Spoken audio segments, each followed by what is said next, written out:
Glaubt man den Sprechern auf dem diesjährigen Logistikkongress der BFL, dann befindet sich die Logistikbranche längst im digitalen Schlaraffenland. Dass es nicht so ist, das sieht man, wenn man in die Praxis blickt. Hier ist es immer noch so, dass 60% der Rechnungen per Papierform durch die Welt geschickt werden. Das ist nicht nur teuer und aufwendig, es ist auch anfällig für Fälschung. Auch die Geschäftsmodelle von vielen Spediteuren beruhen immer noch auf analoger Intransparenz, statt auf digitalen Fortschritt zu setzen. Wir bei PFG haben viele Kunden, die sich momentan mit dem Thema Blockchain auseinandersetzen, die selber anwenden und damit experimentieren. Deswegen haben wir uns gedacht, wir stellen uns mal die Frage, warum die Logistikbranche endlich durch die Blockchain aus der digitalen Steinzeit geführt werden könnte oder eben nicht.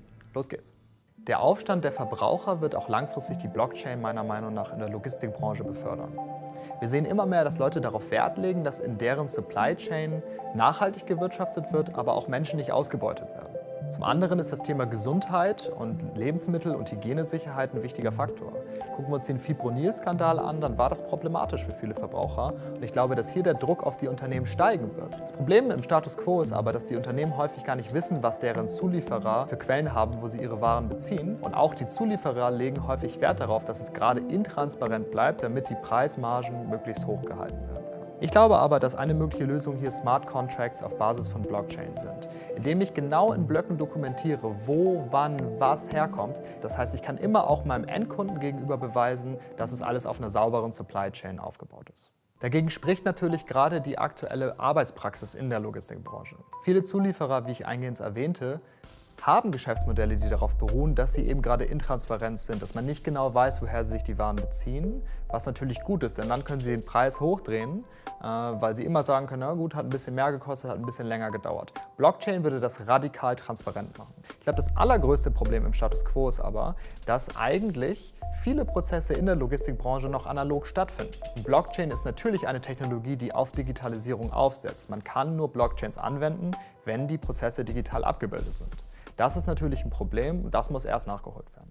Auf der anderen Seite ist es natürlich ein großer Kostenpunkt für Unternehmen. Man kann viel Geld sparen, indem man Blockchain einsetzt. Zum einen können Intermediäre einfach ausgelassen werden, was natürlich für die Intermediäre nicht gut ist, aber für alle anderen, für die der Preis dann sinkt. Zum anderen können aber auch Kosten gespart werden, indem Datencenter einfach nicht mehr zentral verwaltet werden, was natürlich viel Geld an Personal und Material kostet, sondern Daten in der Blockchain dezentral abgelegt werden.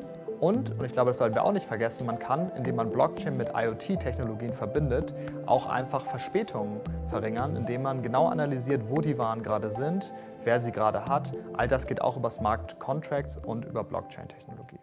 Was wir auch nicht vergessen dürfen, und das ist mein letztes Kontraargument heute, ist, dass es gerade für viele Produzenten Eintrittshemmnisse gibt. Ich glaube, wenn wir uns die Logistikbranche angucken, dann werden sehr viele Produkte aus Dritte Weltländern und Schwellenländern bezogen. Und natürlich ist es zwar einfach, dass man sagt, okay, mach zum Beispiel Fotos von den Produkten oder den Produktionshallen und lade das in die Blockchain hoch, also in einen Block, der dann weiter übertragen wird. Trotzdem fehlt in diesen Ländern häufig das grundlegende Verständnis davon, wie digitale Prozesse funktionieren. Und es ist das Problem, dass häufig Infrastruktur, gerade Internetverbindungen beispielsweise, oder auch einfach das Wissen davon, wie man richtig die Technologie benutzt, in diesen Ländern noch nicht vorhanden ist. Meiner Einschätzung nach wird Blockchain daher vor allem die Industrienationen die nächsten Jahre beschäftigen, die schon so weit digitalisiert sind, dass sie die Technologie auch nutzen können. Wenn ihr mitdiskutieren wollt und euch da weiterhin für interessiert, dann kommt doch einfach zu unserem Webinar am 20.11., einmal um 11 und 14 Uhr. Wir hören uns den Experten Herr Seusal an zum Thema Blockchain. Er kennt sich gut aus und den könnt ihr eure Fragen stellen.